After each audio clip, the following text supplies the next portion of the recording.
Buenas tardes, iglesia. Bienvenidos una vez más a este tiempo que Dios nos regala. Qué bendición que podamos estar juntos. Qué bendición que es que vos estés del otro lado, porque todos somos iglesia, todos somos el mismo cuerpo. Y hoy justamente vamos a celebrar esta verdad, ¿sí? Amén. Te damos gracias, Jesús. Vamos a orar, hermanos. Te damos gracias, Dios, porque podemos adorarte. Y te invito ahí en tu lugar, donde sea que estés ahora, a que te pongas de pie con una actitud de honra, con una actitud de adoración, con una actitud de exaltar a Dios, que es digno de tu alabanza, de mi alabanza, sea en cualquier lugar en el que estés.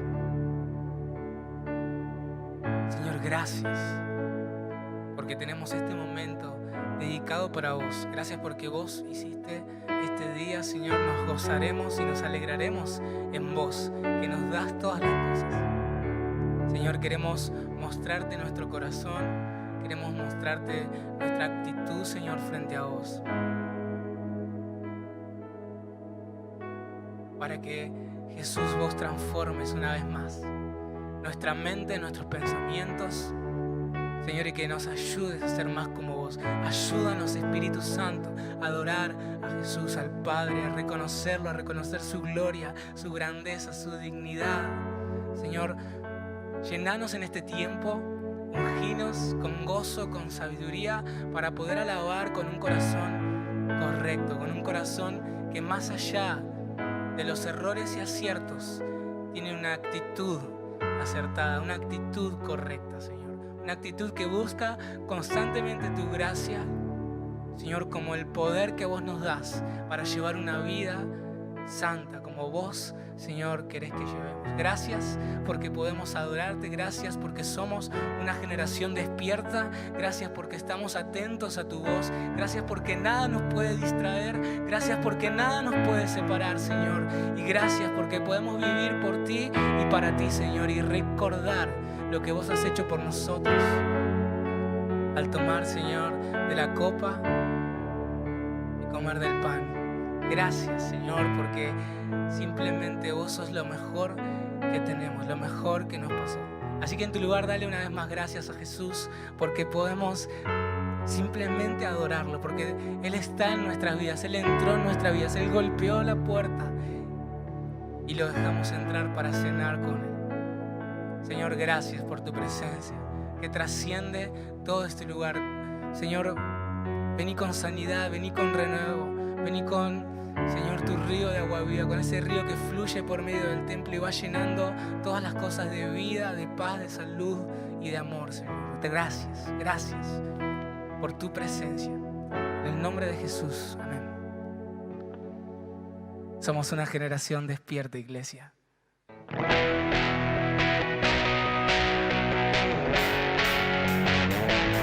Te damos gracias, Señor, por despertar nuestro corazón y llevarnos a amarte.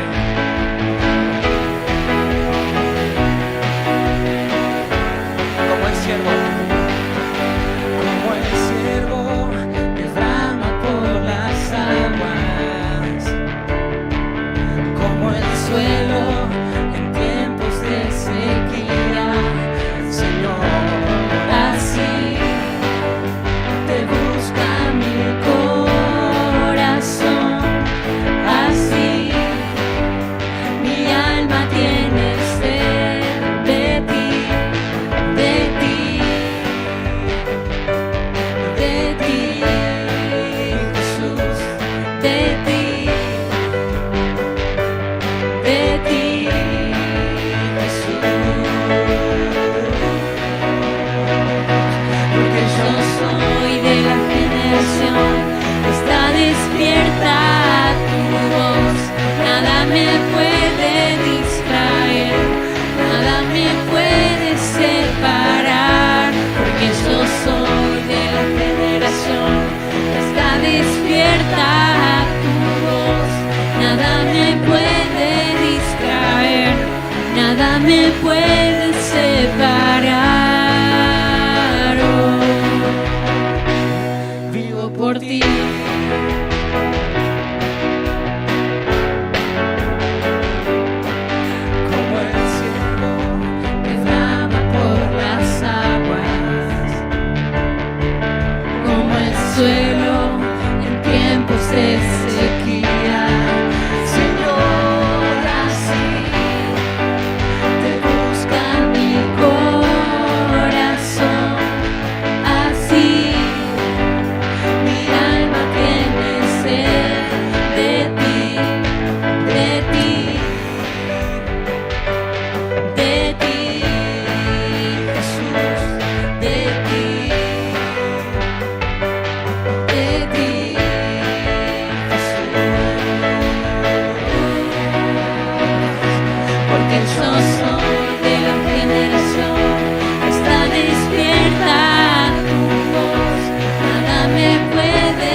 roto estaba mi corazón, pero tu mano me rescató.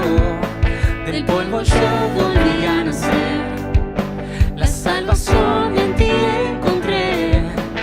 Tu amor no puedo expresar. Te seguiré por la eternidad. En tu gracia caminaré. En libertad siempre viviré. En ti, en ti, en ti soy libre. Sé exaltado, sé exaltado. Tu amor, tu amor, tu amor no se acaba. Oh, oh, oh. Tú vivo estás en mí. No hay nadie en tu lugar. Te necesito, Dios. Eres mi libertad.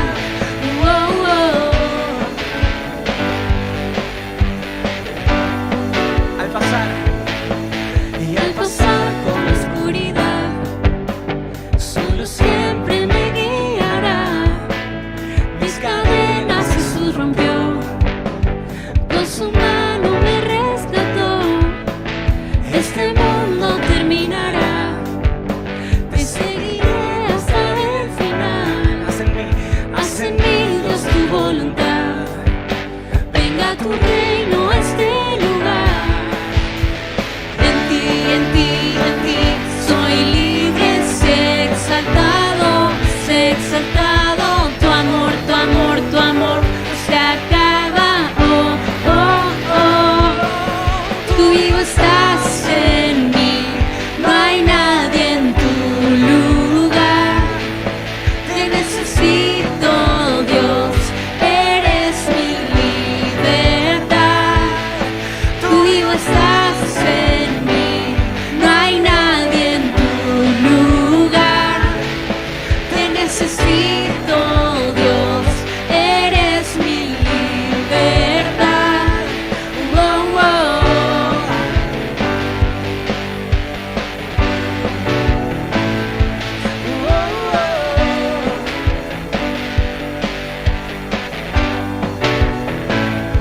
Oh, oh. Fuerte el aplauso para el Rey. Te damos gracias, Señor. Te damos toda la gloria y vamos a cantar siempre de tu amor, Señor. Pero una vez más vamos a decir ahora: tú vivo estás en mí. No hay nadie en tu lugar. Te necesito, Dios. Eres mi libertad. Tú vivo estás en mí. No hay nadie en tu lugar. Te necesito, Dios. Eres mi libertad. Oh, oh. Una vez más. Tú vivo estás en mí. No hay nadie en tu lugar. Te necesito, Dios. Eres mi libertad. Oh, oh.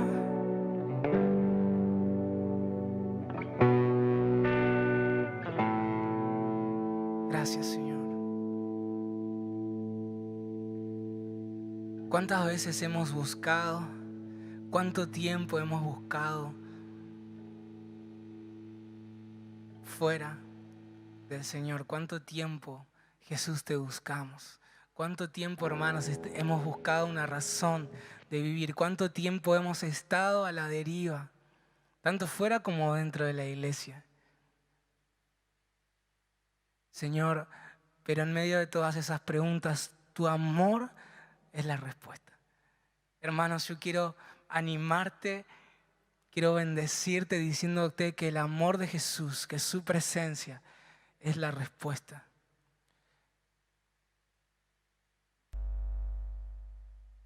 Estar sentados a los pies de Jesús es la respuesta a todas esas incógnitas.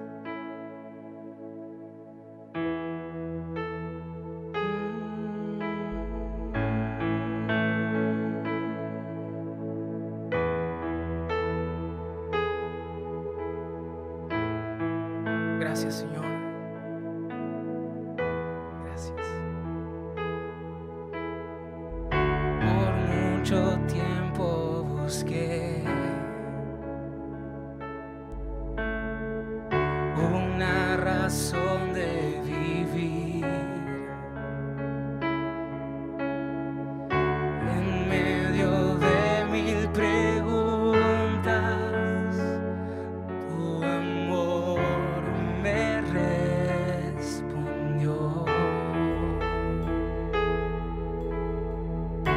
Ahora veo la luz y ya no tengo temor. Tu reino vino a mi vida y ahora vivo para ti. Cantaré de tu amor, rendiré mi corazón ante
Hola, buenas tardes, iglesia.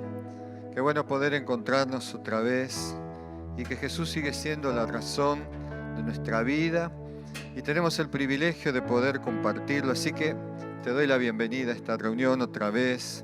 Y aunque estemos separados, pero estamos juntos porque estamos en el Espíritu. Y también este es un mes de mucha alegría porque próximo domingo 16 estamos celebrando el aniversario de la iglesia, 8 años en que Dios nos ha traído a este lugar y nos ha bendecido. Así que estate atento en las redes sociales, en Facebook, para que sepas cómo vamos a celebrar este aniversario. Ya nos vamos a idear de alguna manera en que podamos hacerlo, así que se va a estar publicando cómo vamos a celebrar estos 8 años que Dios nos ha regalado en esta ciudad de La Unión. Así que mirá y estate atento y orando para ser parte de lo que Dios nos traerá.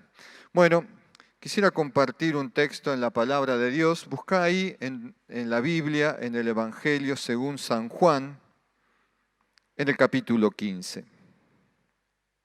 San Juan, capítulo 15. Dice, yo soy la vid verdadera, y mi Padre es el labrador. Él corta de mí toda rama que no produce fruto, y poda las ramas que sí dan fruto, para que den aún más. Ustedes ya han sido podados y purificados por el mensaje que les di. Permanezcan en mí, y yo permaneceré en ustedes. Pues una rama no puede producir fruto si la cortan de la vid. Y ustedes tampoco pueden ser fructíferos a menos que permanezcan en mí. Ciertamente, yo soy la vid, ustedes son las ramas. Los que permanecen en mí y yo en ellos producirán mucho fruto, porque separados de mí no pueden hacer nada. El que no permanece en mí es desechado como rama inútil y se seca. Todas esas ramas se juntan en un montón para quemarlas en el fuego.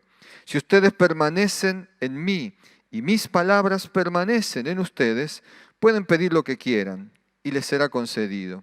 Cuando producen mucho fruto, demuestran que son mis verdaderos discípulos. Eso le da mucha gloria a mi Padre. Yo los he amado a ustedes tanto como el Padre me ha amado a mí. Permanezcan en mi amor. Cuando obedecen mis mandamientos, permanecen en mi amor, así como yo obedezco los mandamientos de mi Padre y permanezco en su amor. Les he dicho estas cosas para que se llenen de mi gozo. Así es, desbordarán de gozo. Este es mi mandamiento. Ámense unos a otros de la misma manera en que yo los he amado. No hay un amor más grande que el dar la vida por los amigos. Ustedes son mis amigos si hacen lo que yo les mando. Ya no los llamaré esclavos, porque el amo no confía sus asuntos a los esclavos. Ustedes ahora son mis discípulos, mis amigos, porque les he dado a conocer todo lo que el Padre me dijo. Ustedes no me eligieron a mí, yo los elegí a ustedes. Les encargué que vayan y produzcan frutos duraderos. Así el Padre les dará todo lo que pidan en mi nombre. Este es mi mandato. Ámense unos a otros. He titulado esta palabra que quería compartir, esta pequeña reflexión, el desafío de permanecer. Y me gusta acá una porción del versículo 15 que dice, ustedes ya han sido podados y purificados por el mensaje que les di. Cuando recibimos el mensaje de Jesús, ya de hecho hemos sido purificados, hemos sido podados, dice aquí, ¿no? Arreglados, podemos decir, por el Padre para poder permanecer en Cristo. Y el desafío es ese, justamente, en tiempos como estos, donde hay tantas dificultades, permanecer es el objetivo que hoy nosotros tenemos que tener como iglesia. Hoy la mayoría de la sociedad, en la generalidad diría yo, siente que estamos caminando como una especie de arenas movedizas, ¿no? Como que hay una gran incertidumbre, todo parece moverse como si fuera una especie de terremoto, ¿no? Como que nos agarró un terremoto y de golpe todas aquellas cosas que parecían firmes y sólidas, hoy se han desestabilizado completamente. Ha ganado mucho protagonismo la inseguridad y se ha vuelto todo esto muy perturbador para mucha gente. Por eso los psicólogos dicen que hay tanta problemática y que la proyección en las personas va a ser una gran dificultad, ¿no? Porque esto va mellando en la mente, en el corazón de las personas, toda esta incertidumbre que no parece terminar jamás, ¿no? Como que no hay buenas noticias, siempre cuando hay una pequeña buena noticia aparece una mala noticia y así ves tras vez. Y como seres humanos, no hay ninguna duda que nosotros en nuestra condición humana necesitamos de arraigo, o sea, de pertenencia, necesitamos de seguridad y necesitamos de valoración. Y estas 4 cosas que yo he nombrado son las que hoy están ausentes. Entonces las personas se sienten tremendamente abrumadas y afligidas, la gran mayoría de nuestra sociedad. Y estas cosas, estas seguridades, estas certezas, la ha diluido la pandemia. La pandemia ha logrado verdaderamente socavar los cimientos de nuestra sociedad. Ahora, esta es la descripción que yo puedo hacerles y podemos ampliarla, y yo creo que todos, de alguna manera, entendemos este contexto en el cual estamos inmersos todos y cada uno. Pero yo pensaba en cómo la Biblia nos ha enseñado todo lo que necesitamos para todos los tiempos de la historia. Y Jesús, como un buen maestro, describe la relación nuestra como hijos e hijas de Dios para con Dios, que estuvo enmarcada en un contexto muy similar a este.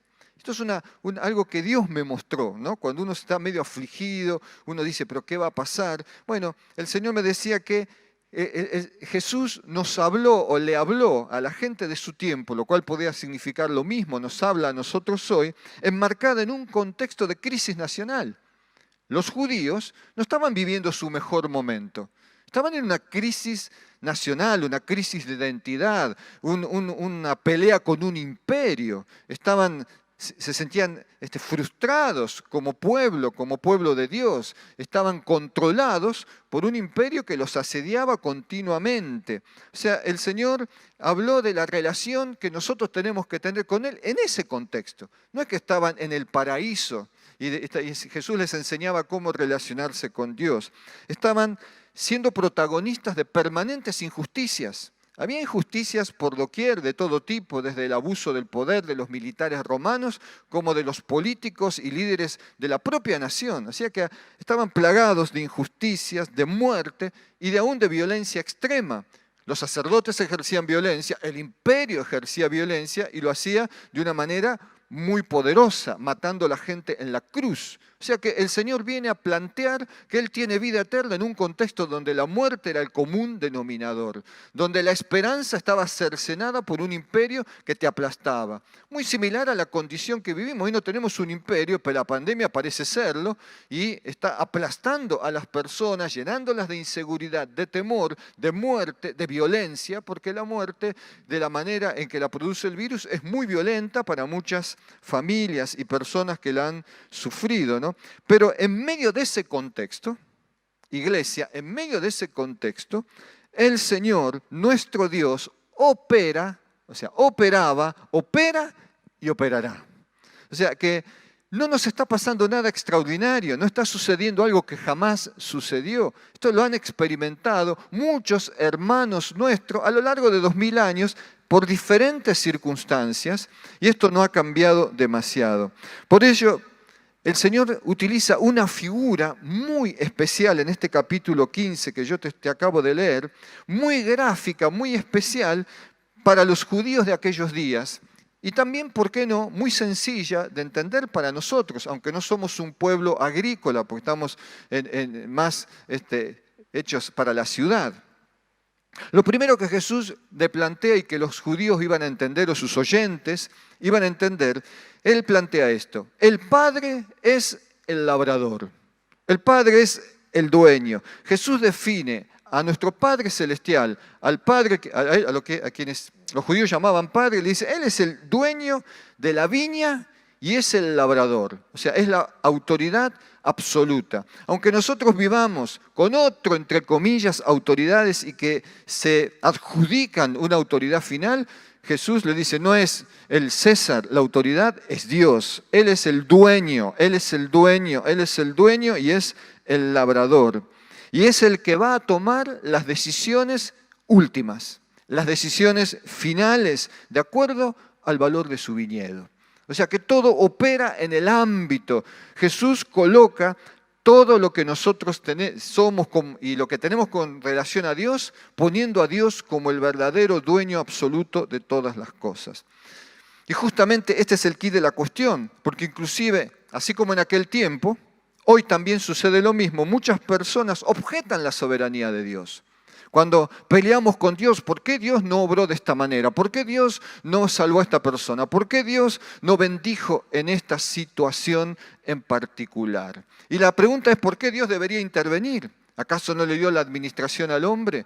¿Acaso tendría que estar obligado a responder cada oración? Dios lo hace si quiere, si está de acuerdo a su plan, y si no lo hace, Él sabe por qué no lo hace. No podemos condicionar la soberanía de Dios. Lo primero que tenemos que entender es que Dios es el dueño absolutamente de todo y Él toma las decisiones. Aunque muchos se consideran dueños y artífices de sus propias vidas y se rehúsan a aceptar que todo es prestado. Todo es prestado. Y algún día hay que devolverlo. La vida es prestada. Dios la sopló sobre nosotros y es prestada. Y cuando Él quiera la puede pedir, o cuando suceden cosas a nuestro alrededor, vivimos en un mundo caído, vivimos en un mundo que nos podemos enfermar, vivimos en un mundo que podemos tener accidentes. Ahora, el problema es cuando nosotros, por ejemplo, yo hablaba hoy con un hermano y le decía, mira, si una persona se sana, vos tenés un hijo, acá hay un matrimonio con un hijo, dice, estaba gravemente enfermo, se sanó, uy, Dios lo sanó. De este lado tenemos otra familia creyente, su hijo enfermó y murió. A este decimos Dios lo sanó. ¿Y de este qué decimos? ¿Dios no escuchó las oraciones? Tal vez nosotros le adjudicamos sanidades a Dios que no produjo, que simplemente fueron genética de la persona, buen trato médico, y en otro lado, bueno, dificultades genéticas de la persona y a pesar inclusive de un buen trato médico puede fallecer. El problema que nosotros tenemos es que muchas veces no sabemos cuál es un milagro verdadero. Nosotros a veces creemos que hay un milagro verdadero y simplemente fue la operatoria de la sanidad y el propósito de Dios en lo amplio sin que Dios tenga que intervenir en cada detalle de la vida. Porque habrá un día final donde habrá un trono y donde hay prometida vida eterna donde ya no regirá la muerte ni la enfermedad, pero no es el día de hoy. Pero esto es un tema para discutir en otro momento. Pero la cuestión es que muchas veces nos rehusamos a creer que Dios es dueño de todo. Y yo si estuvieras acá te diría, ¿de qué? De todo, absolutamente de todo. Y nada se puede poseer de manera definitiva. Ni una casa, ni dinero, ni riqueza, ni bienes, ni la misma vida. Es todo prestado y todo habrá que devolverlo. Todo es transitorio y debemos aprender a vivir de acuerdo a ello. Siempre habrá pérdidas en la vida y algunas serán más dolorosas que otras, pero es la condición de nuestra caída.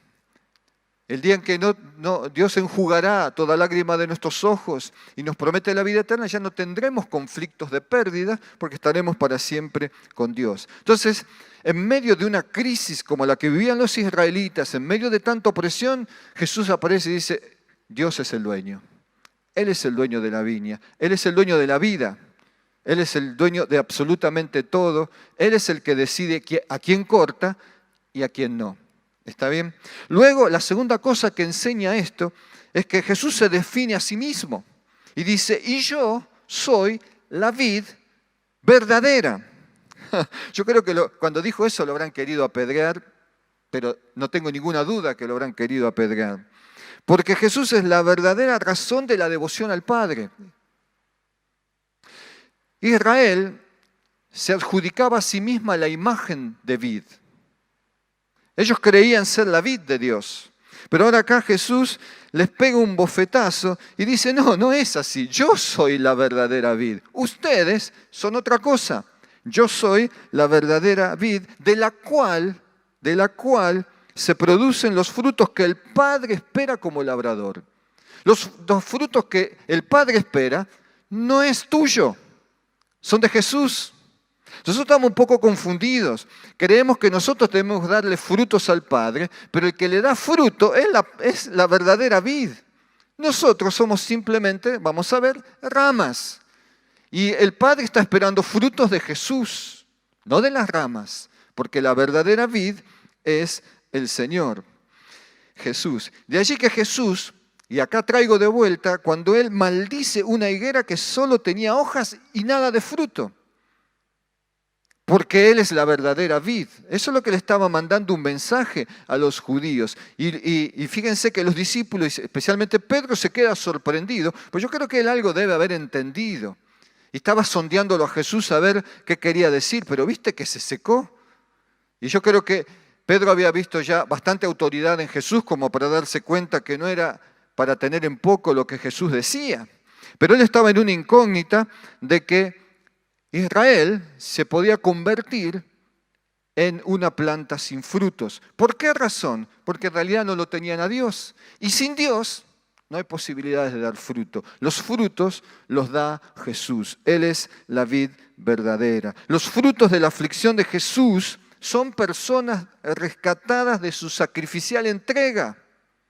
Los frutos son de Él, no son frutos de la iglesia, son frutos de Jesús. La iglesia somos la rama de Jesús y damos los frutos que Jesús da. Él es quien da la vida.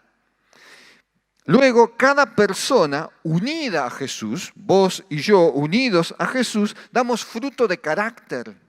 Damos frutos de cambios, damos frutos de devoción a Dios, damos frutos de adoración, de alabanza, de gratitud y aún de ofrenda de nuestra propia vida. Pero nosotros no podemos convertir a nadie.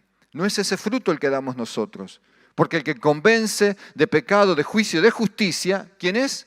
El Espíritu Santo. O sea que el Espíritu Santo trabaja en la persona, la lleva a Jesucristo porque es fruto del Señor. No tenemos nada que ver nosotros. Nosotros simplemente somos las ramas que facilitan esas cosas.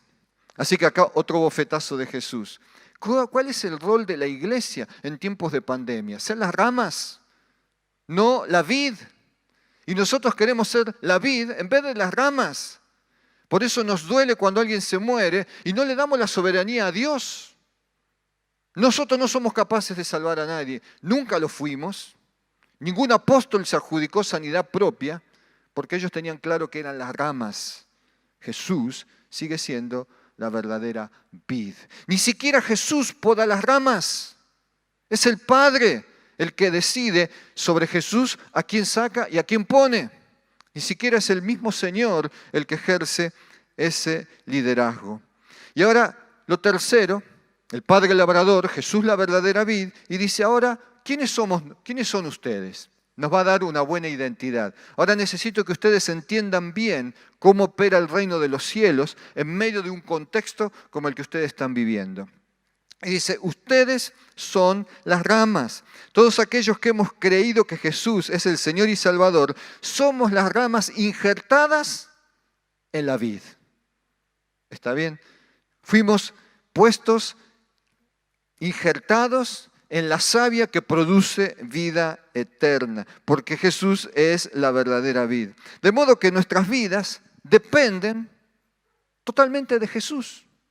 ¿Está bien? Dependen de Él, no solo para vivir, sino para no morir eternamente. Y este es el punto más importante. Lo necesitamos para mantenernos con vida en esta tierra, pero más importante que mantenernos en vida en esta tierra, lo necesitamos para no morir eternamente, porque sin estar arraigado a Jesús, la muerte eterna es una garantía. Pero así como eso es una garantía, unidos a Jesús, la vida verdadera, nosotros tenemos la garantía de la vida eterna. Así que, de modo que permanecer en Él es la clave. Iglesia, te estoy hablando de parte de Jesús.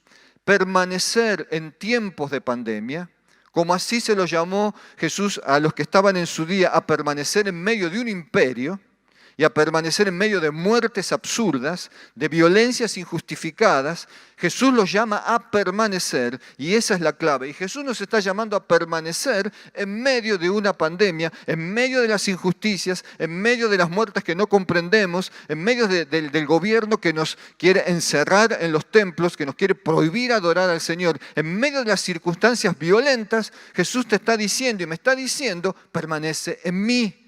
El Padre es el dueño, yo soy la vid, quédate siendo rama, agárrate de mí. Porque esa es la clave del testimonio cristiano, es la clave del evangelismo y es la clave de la vida consagrada. De las tres cosas, te lo vuelvo a decir. Permanecer unidos a Jesús es la clave del testimonio cristiano. No podemos dar testimonio cristiano sin estar unidos a Jesús. No podemos evangelizar si no estamos unidos a Jesús, porque el Espíritu Santo no nos va a avalar, y tampoco podemos tener una vida consagrada sin estar unidos a Jesús, porque la vida consagrada viene por la savia de la planta verdadera, que es el Espíritu Santo que Jesús ha prometido darnos. O sea, esto fue muy entendible para los judíos de aquel día.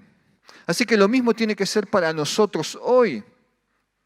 Debemos permanecer a pesar de todo lo que veamos en derredor, de todo lo que suceda y aún estando nuestras propias vidas en riesgo. Porque nuestras vidas están en riesgo. Nadie puede cuidarse absolutamente. Podemos hacer un buen trabajo, podemos ser responsables y está bien que lo hagamos, pero no hay garantía total.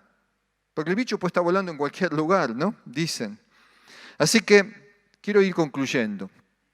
Sin Cristo no hay vida. Lo tenemos que tener claro. Eso les quiso decir. Miren, sin mí ustedes no tienen oportunidad. Según esta parábola, la vida depende de nuestra unidad o unión con Cristo. De eso depende, de la vid.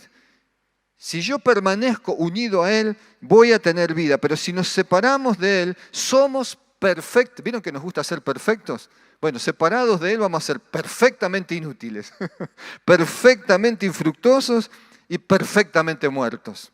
Así que si quieres alcanzar la perfección, tenés una manera. Alejate de Jesús y la vas a alcanzar entre estos tres aspectos sin ninguna duda. Yo prefiero estar agarrado a la vid y tener la vida eterna, aún siendo imperfecto, perdonado por Cristo y restaurado diariamente, porque Él es la garantía de la vida. Separado de Él, mi perfección es para la ruina. Permanecer, te dije, es la clave. Y la responsabilidad de permanecer, ¿saben de quién es? ¿Del pastor? ¿De la iglesia? ¿Del presidente? ¿Qué sé yo? No. Permanecer unidos a Cristo es una responsabilidad nuestra. Y aquí hay una diferencia entre una vid verdadera y las ramas. Aquí debemos separar la parábola. Porque las ramas no tienen decisión propia sobre si siguen en la vid o no. En cambio, nosotros sí la tenemos. Las ramas están. No pueden ni desgajarse en un árbol, ni quedarse. Están. Pero a diferencia de esa rama natural o planta natural, nosotros sí tenemos la responsabilidad. No es de Jesús la responsabilidad de que permanezcamos.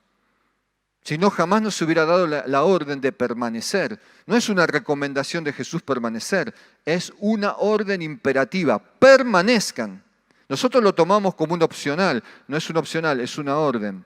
Y la ha puesto como responsabilidad a nosotros. ¿La podemos desobedecer? Por supuesto, como muchas cosas que desobedecemos de Dios. Pero siempre será tu responsabilidad y mi responsabilidad permanecer.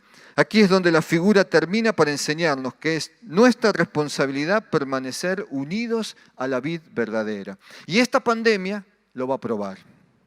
Esta pandemia, lamentablemente en ese aspecto, va a probar quiénes quieren permanecer unidos y quiénes no. Y aquí no vas a poder echarle la culpa ni al pastor, ni a tu esposa, ni a tu esposo, ni a tus hijos, ni a tu tío, ni a tu tía, ni a nadie. Es tu responsabilidad absolutamente.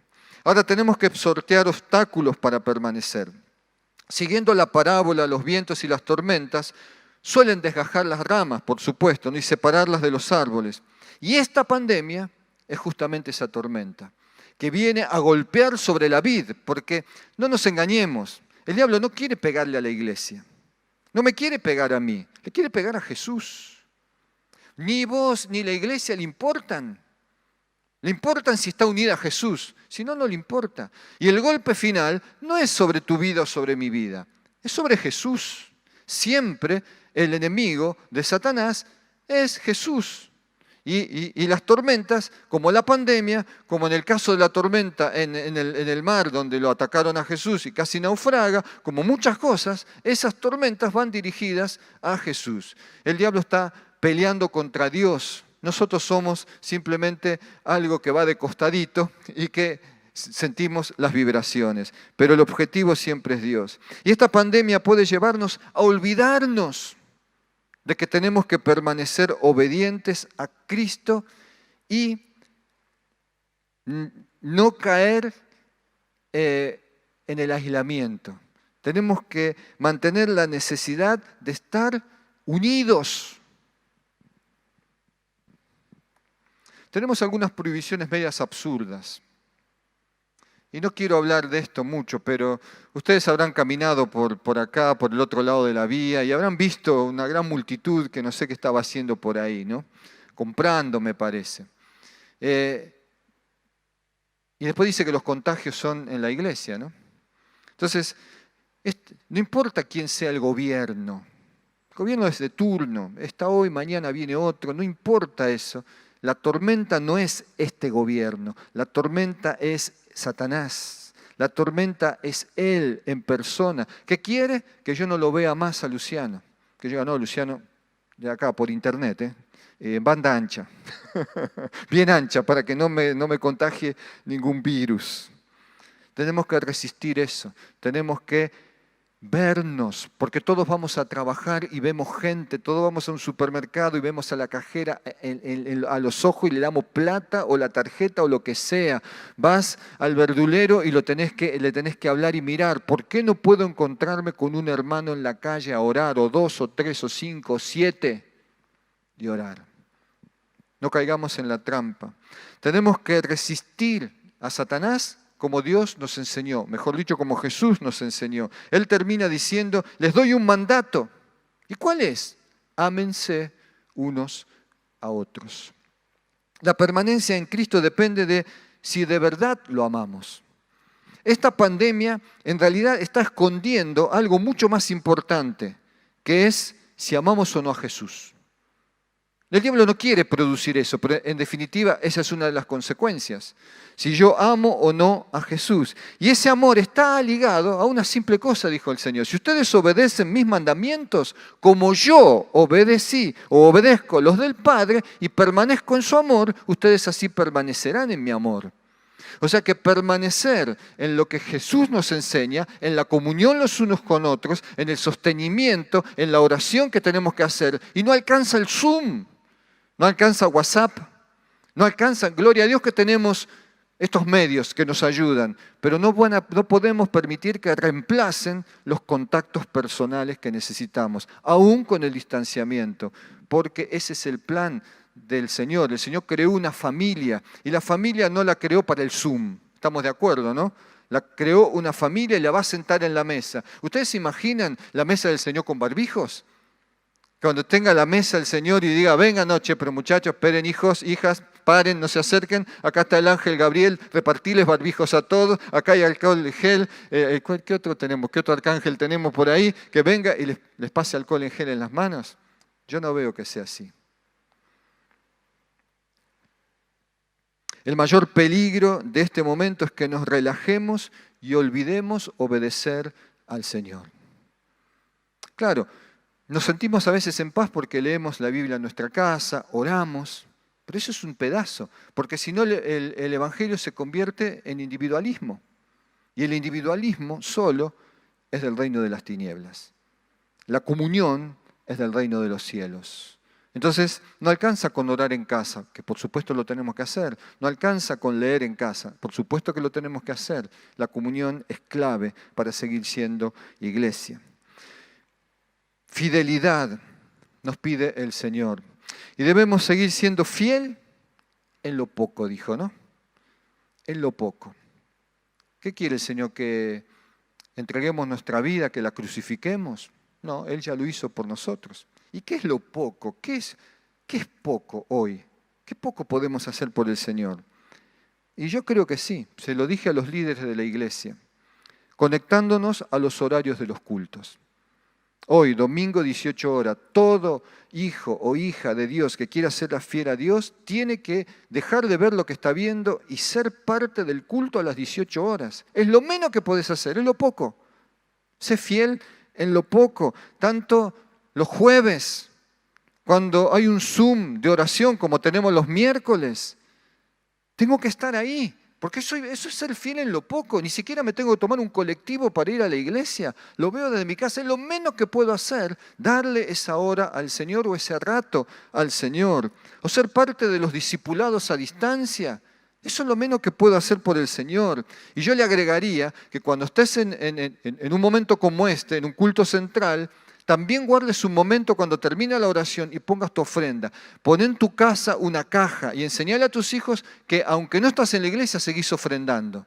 Porque esto no es para zafar de la ofrenda y que seguís diezmando. Guarda tu dinero y tráelo al alfolí, como Dios desafió en su momento al pueblo. Traigan las ofrendas a mi casa, porque mi casa se sostiene con las ofrendas que ustedes dan y para eso yo les proveo. Y esto no ha cambiado. Hoy no tenemos un alfolí. Llamémosle otra cosa, pero es la fidelidad en lo poco para que nos vaya bien. Viviendo así todos los días como verdaderos discípulos. Tenemos que ser verdaderos discípulos. Y el Señor, fíjense que Dios siempre nos alienta. Nos puede decir cosas difíciles, duras, como les dijo, difíciles a veces de digerir o de incorporar, pero Él siempre tiene una promesa en la demanda. Y dice, si ustedes lo hacen, si ustedes se disponen a entender que mi Padre es el labrador, que yo soy la verdadera vid, que ustedes juegan su rol de ramas y permanecen en mi amor y en mis mandamientos, pidan lo que quieran. Esa nos encanta. Que si vos vas a tu hijo pequeño y el papá le dice a la mamá, pedime lo que quiera. Claro, es Disney, diría alguno, ¿no? Es lo mejor que le puede pasar a una criatura, que el papá o la mamá le diga, pedime lo que quieras. Nunca va a suceder eso. Nunca le van a decir eso. Pero Dios no está diciendo eso. Si ustedes permanecen de esa manera, pidan lo que quieran y les será concedido. O sea que tenemos una gran recompensa para experimentar en tiempos como este, y es animarnos a ser quienes tenemos que ser en Cristo Jesús. La permanencia y el dar fruto nos permite orar de tal manera que nos sea concedido lo que pidamos. ¿Cuántos quieren pedir? Vamos, no sean mentirosos. Todos queremos pedir. Está en nuestra esencia. Y Dios lo sabía, por eso le dijo a sus discípulos, todavía no han pedido nada en mi nombre, pero de ahora en adelante pidan. Porque los hijos pedimos. Y hasta donde yo sé somos hijos. Así que siempre nos va a salir pedir. Padre, dame esto. Padre, te pido aquello. Y yo no creo que Dios se enoje por eso. El problema no es que le pidamos a Dios, ni el problema no es que Dios no nos quiera conceder. El problema es que nosotros no hacemos lo que tenemos que hacer para que eso suceda en la abundancia que Dios nos quiere dar. Así que si queremos recibir más, ya sabemos que tenemos que ser fieles, volvernos las ramas de Dios y hacer las cosas que Dios nos pide hacer y ser fieles en lo poco para recibir mucho. Así que, amados, el Señor nos dé sabiduría para que podamos vivir a la altura de los tiempos que nos tocaron vivir. Miren que el otro día, no sé a quién le decía, estábamos viendo una película nueva del apóstol Pablo, ¿no? Y aquellos que nos quejamos de por qué Dios no opera, por qué Dios no escucha, por qué Dios permitió que se muera tal pastor. Yo miraba la película y veía que estaba ahí estaba Lucas en la película, el médico amado, y estaba encarcelado en un momento. Y había un montón de gente con él. Todas esas se arrodillaron, oraron. ¿Saben cómo terminaron? Dios los escuchó, ¿eh? ¿Saben cómo terminó? En la boca de los leones. Muchos de los que no estaban encarcelados, estaban en otro lado, también morían y eran asesinados. ¿Y podemos decir que Dios no escuchó? ¿Que Dios no los quiso salvar? Ellos no claudicaron porque perdían la vida o porque no entendían. Nosotros nos hemos quedado con que Dios nos saca de la fosa de los leones, como le pasó a Daniel. Pero eso pasó una sola vez. ¿Eso es suficiente para cuestionar a Dios? ¿Tendría que sacarnos de todos los fosos de los leones? ¿Tendría que evitarnos la muerte de todas las enfermedades para glorificarse? Creo que la manera en que nosotros creemos que Dios debería glorificarse no es la manera en que Él cree que debería glorificarse. Muchas veces las derrotas y las muertes injustificadas glorifican más a Dios que las victorias en términos humanos. Amén. Te invito ahí a que, como si estuvieras aquí junto con nosotros, cierres tus ojos y me acompañes en una oración. Después de esa oración vamos a estar compartiendo la cena del Señor. Gracias, Jesús, por dejarnos el legado de tu palabra. Señor, qué profundidad que hay en ella. Y qué lindo es poder leerla en los contextos en los que nos toca vivir. Porque tu palabra siempre trae luz a nuestras incertidumbres, a nuestros interrogantes. Y a veces, Señor, nos anima a creer más allá de las incertidumbres y más allá de los interrogantes no resueltos.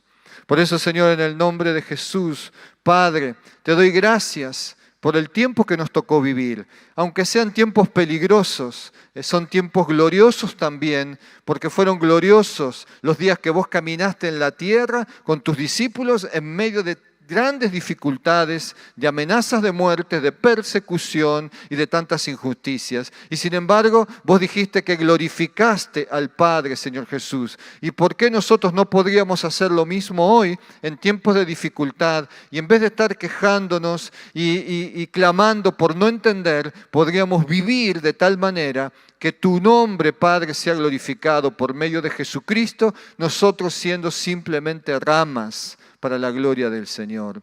Por eso, Padre, te doy gracias y te ruego que trasciendas mi pobreza y mi limitación humana a la hora de compartirla, y que a través de este medio llegue por el Espíritu Santo una revelación sobrenatural sobre el corazón de cada uno que escucha lo que acabo de compartir. Y al leerla, el Espíritu Santo agregue luz para que pueda entender y vivir de acuerdo a esta palabra en la que hemos sido desafiados en esta tarde. Oramos con fe y lo hacemos en el nombre de Jesús. Amén y amén.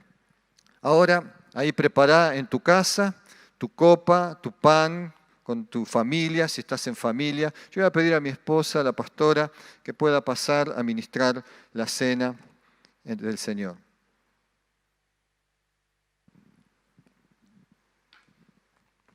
Doy gloria a Dios por este privilegio de poder compartir la cena del Señor en esta noche.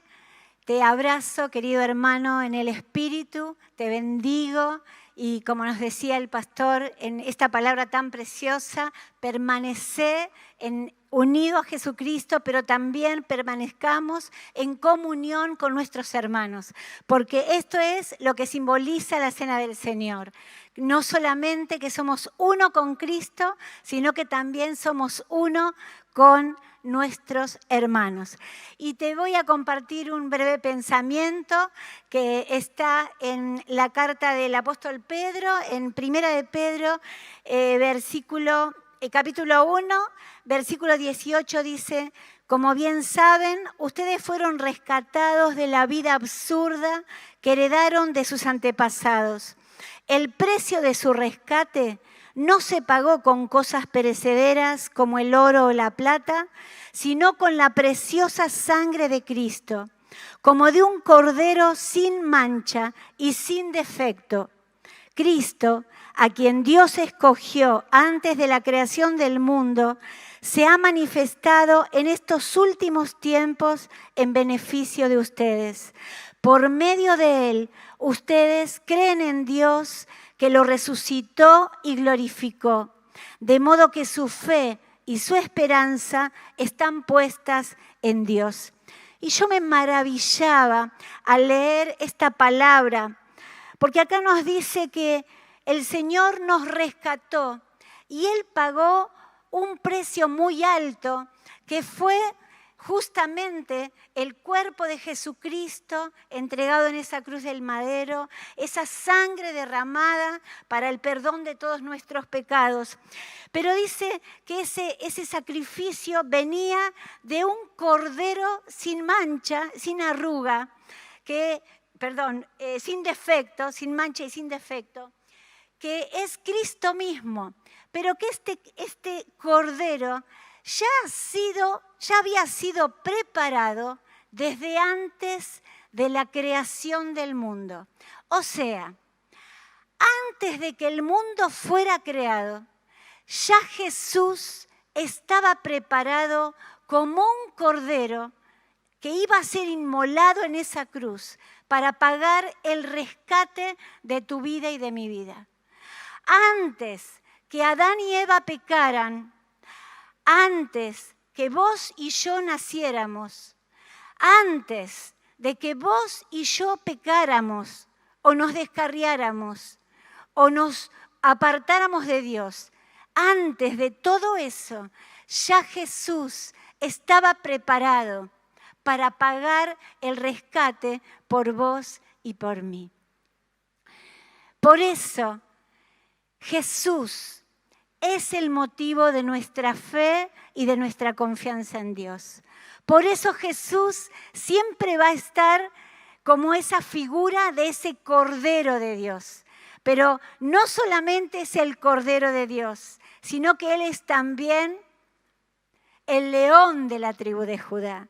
También Jesús es el príncipe de paz. También Jesús es el juez de toda la tierra. También Jesús es el esposo que viene a buscar a la esposa.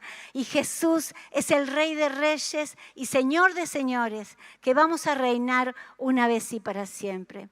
Por eso, cuando me acerco a este pan y a este vino, a mí me lleva a adorar a Cristo en toda la persona, no solamente como el Cordero, sino también que como ese Dios que estuvo dispuesto a entregarse una y otra vez para que vos y yo entráramos a estar en comunión con Él y en comunión con nuestros hermanos. Así que yo quiero invitarte a que podamos orar juntos por este pan, por este vino y así poder participar de la cena del Señor.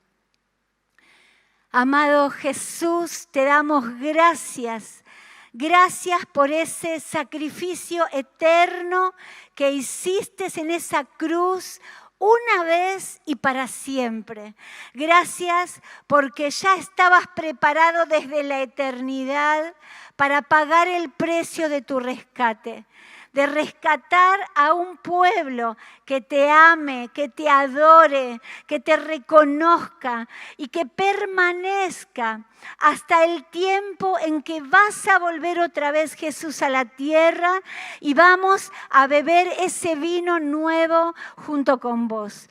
Por eso ahora, bendito Jesús, te ruego que vos bendigas este pan y este vino, símbolos de tu cuerpo y de tu sangre entregadas en la cruz por cada una de nosotros. Bendecí, Señor, a cada uno de nuestros hermanos que mientras participan, ellos sean fortalecidos, sean avivados, sean llenos del Espíritu Santo, sean, Señor, transformados por el poder de tu palabra, por el poder de tu nombre, por el poder de tu sacrificio eterno, para que, Señor, podamos celebrar esta noche con muchísimo gozo, muchísima gratitud, el ser parte del cuerpo de Cristo. Te lo rogamos, Señor, en el nombre de Jesús. Amén, Señor, amén.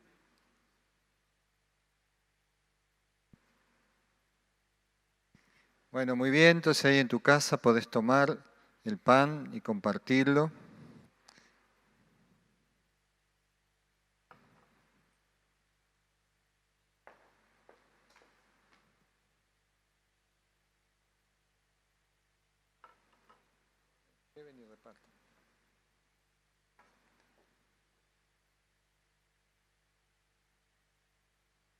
También toma la copa.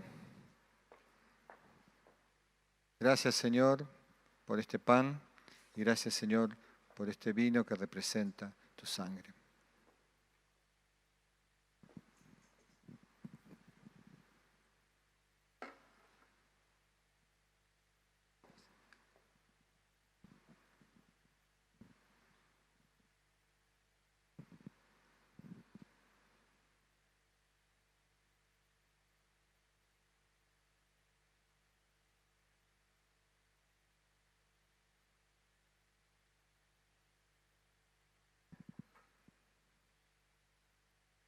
Qué bueno es el Señor con nosotros. Qué mejor que terminar este tiempo tan precioso que cantándole a nuestro Dios. Y si estás ahí en tu casa, te invito, como decía el ministro, a ponernos de pie. ¿No? Porque a veces estamos sentados en las sillas, tal vez tenés un sillón cómodo, pero dejemos el sillón cómodo, la silla, ponete de pie, levantá tus manos, si te sale así, si te gusta, y adorá con esta canción a nuestro Señor, que Él merece toda nuestra adoración en esta tarde. Vida das y amor, brillas en las tinieblas a nacer, corazón quebrantado y herido. Gracias. Grande eres Dios, vida das y amor, brillas en las tinieblas a nacer, corazón quebrantado y herido.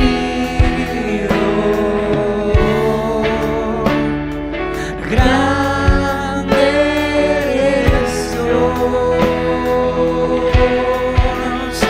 es tu aliento en mi ser que me hace adorar,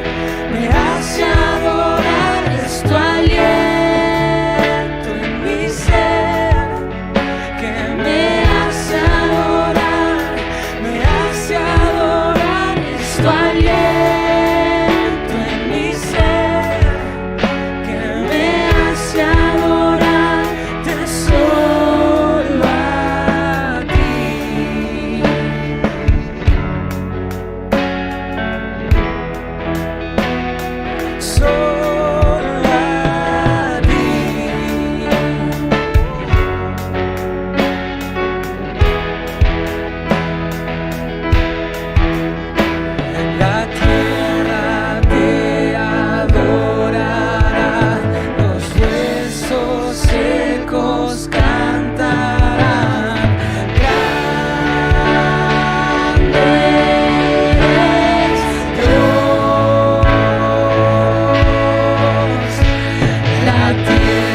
te pertenece. Tú eres la vid verdadera y nosotros estamos felices de ser tus ramas. Señor, hemos decidido permanecer en ti, serte fiel en lo poco, para que cuando oremos nuestras peticiones nos sean concedidas. Bendigo a cada hermano o a cada hermana en cada hogar, Señor. Bendigo a la iglesia, el encuentro de la unión. Bendigo a las iglesias de esta ciudad. Bendigo a la iglesia de Argentina. Señor, intercedo en favor de los que están viviendo difíciles días, donde tienen que soportar crisis económicas, enfermedad. Señor, ten misericordia de los que están transitando estos caminos, pero también dales la fe de que en tus manos nada se perderá, Señor. Como dice la canción, nada se perderá. Todo será transformado, todo será llevado a la gloria, Señor. Nuestras vidas, sean que vivamos o muramos, decía el apóstol, son tuyas y siempre daremos gloria a ti. Bendigo, Señor, esta ciudad. Y, Señor, gracias por el aniversario que viene. Gracias porque es obra de tu misericordia. Esto no lo hemos hecho nosotros. Ha sido tu gracia sobre gracia, sobre gracia y sobre gracia, de que nos hayas otorgado el privilegio de ser iglesia para bendecir esta ciudad. Te agradecemos todo ello y te reconocemos como nuestro Señor absoluto y nuestro Salvador. Gracias, Padre, que hemos adorado y hemos predicado y hemos compartido y lo hemos hecho en el nombre que es sobre todo nombre, en el nombre de Jesucristo de Nazaret, nuestro Señor y Salvador. Amén, amén y amén. Dios te bendiga. Nos encontramos el próximo jueves, 18 horas.